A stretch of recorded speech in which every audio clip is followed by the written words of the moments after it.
Hi everyone, this is what happened to me when I got government housing part 49.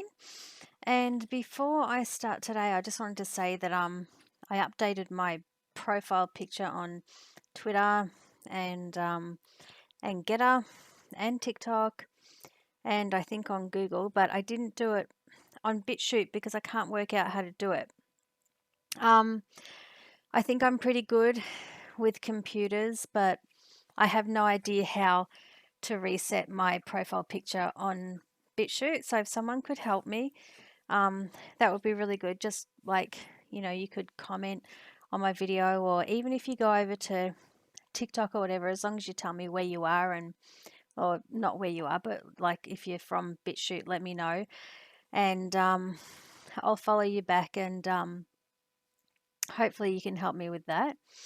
I've had a few problems taking photos lately, and I really wanted to do this video on camera, but I haven't got a teleprompter and it makes it really hard. And the other side of that is that if I did have one, I'd have to learn how to use it anyway. I can't say this stuff just off the top of my head. Because we're dealing with legal stuff, I'm trying to be as accurate as possible, as you know.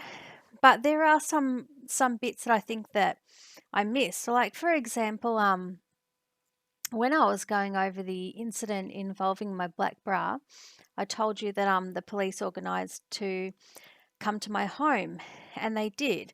But I didn't tell you about that. I don't think it wasn't in the videos, and I was trying to work out why. I was actually thinking about that this week. I don't know if I missed a page or like if something else happened, but because this is like a really large document that I've got. Um, but anyway, I'll just tell you briefly what happened before we get on to this week's video. So the police organised to come to my home. As you know, I didn't go to the police. I went to police command, and then police command sent my, you know, the details over to Northcote Police Station, and then they contacted me, and then two officers turned up here, and that wasn't nice because there was actually one sergeant and two female officers who turned up, and that was, as you know, after me going down to the station and making a statement about that incident. But what actually happened is that I let them in through my side gate, and I started off by being as polite and as friendly as possible, and they started off by being as cold and sarcastic and rude as it seemed possible for them to be. When the sergeant entered my side yard and he asked to go into my backyard, I pointed to the other part of my side yard, and he sarcastically said and laughed, "That's your backyard, is it?" I thought, God, is that really necessary? And I said yes. I remained polite, obviously, because I was so desperate to get help, and I really thought that going through police command meant that I would be getting help, but as we know, in the long run, that's not how it turned out. But anyway, I wasn't aware of that on the day. So I think that when he made that remark, that was basically the first thing that they said to me, and that was indicative of the way that incident was dealt with. It got worse from there. So after my urging and trying to convince them that yes, that side yard did lead to my backyard, they did walk down it. And when they did, the really funny thing is that they seemed shocked. And I found that strange because my block of units is a 3D, building. Clearly, it has four sides. And it has a backyard, and it's got a walkway, which is one of my side yards, if you put it that way, and it's got another side yard, which can be viewed from the balcony. But we went through all of this in the early videos, but that should be easy to understand. Anyone should be able to see that if a block is placed on a block of land that it may or may not have, a side yard. But anyway, they got around to my backyard and they seemed confused and they looked around and they saw the black paint and when they started talking to me, one of the female officers walked up to me and pushed her face into me and said sorry and then left. And I don't know why she pushed her face into me. I don't know why she said sorry. And I don't know why she left. Because if she left, that, begs the question, why did she come to my home in the first place? But anyway, so I was left with the sergeant and what was either a constable, female constable, or a female senior constable in my backyard. They were looking around my backyard. I don't believe they took photos. I don't remember them taking photos, but I submitted some. I tried to give them the bra, but they didn't want to take it. I thought that they would use it for evidence, but they didn't want to take it. Didn't seem to take any photos, and then the female officer, and once again I have to preface this by saying, this is my opinion, this is my belief. None of these things have been proven in court, but obviously I have to tell you my story, and I think I have a right to tell my story, because I'm not going to die without the truth being told. But anyway, so the female officer said to the sergeant, I think that came from up there, or something along those lines, and the sergeant disputed what she was saying. So basically, I can't. Obviously, I wasn't recording them, unfortunately, and I can't tell you the detail of what they said because I can't actually remember all of the detail of what they said. But the gist of it was that the female officer started out by believing me and by discussing with the sergeant what would support what I had said would happen, and the sergeant started out by disputing that. Sometime later, one of my neighbours, not later in the day, but like much later in time, one of my neighbours actually asked me if I owned a spray gun, and he seemed to be working on the belief that that paint that was thrown against the fence was actually sprayed by me. And I think that my neighbour asked me that question because they were told to ask that question by someone, and I suspect that it was someone in the police force. I think that they were so hell-bent on this belief that I was mentally ill and I was making it up and I was doing all these things myself, that they just couldn't see outside of that, and they just kept insisting that what I was saying was all made up lies, despite the fact that I was quite rational and I was willing to provide them with evidence, and I was willing to talk to them, and I was willing to have them in my home to collect evidence, and so on and so on.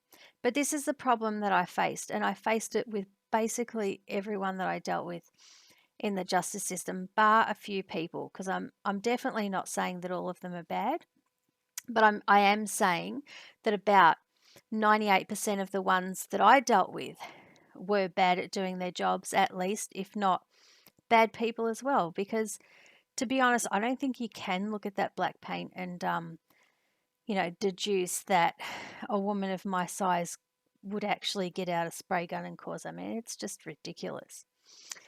But anyway, so I wanted to get that out of the way because, as I said before, for some reason I passed over that. And as I've said, this is my one opportunity to tell everyone what really happened.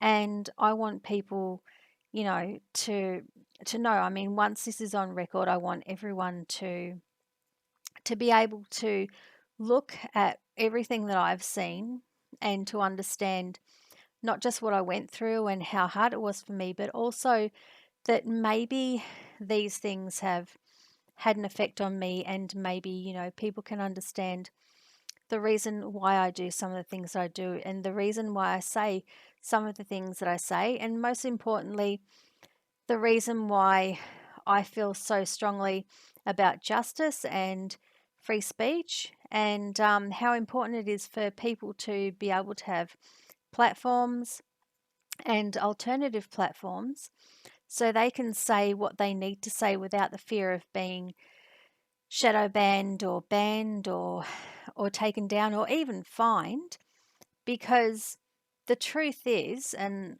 clearly I can tell you from experience, that even if you can't prove something in court, it may still be true. And I think that that's one thing that I've had to learn from this whole experience, and I hope that by the time we get to the end of these videos that everyone else understands that too. So anyway, on the 2nd of the 4th, 2017, I wrote a letter to the Principal Registrar of VOCAT. That is the court that I was applying to for compensation, because of the way that I was being treated by the staff at VOCAT and because of the delay in hearing my case. On the 6th of the 2nd, 2017, I received a phone call from a staffer from a state MP regarding the complaint that I had made about B, the Child Protection Officer. A while back, I told you that I emailed the Federal Minister for Social Services asking for help because I hadn't been able to get through to docs at a state level, and I believe that my email to the Federal Minister was passed on down to this MP. The staff member of this MP's office discussed my complaint with me, and I agreed to email further details of what was going on. I also posted my letter of complaint to the Principal Registrar of VOCAT on the 6th of the 2nd, 2017.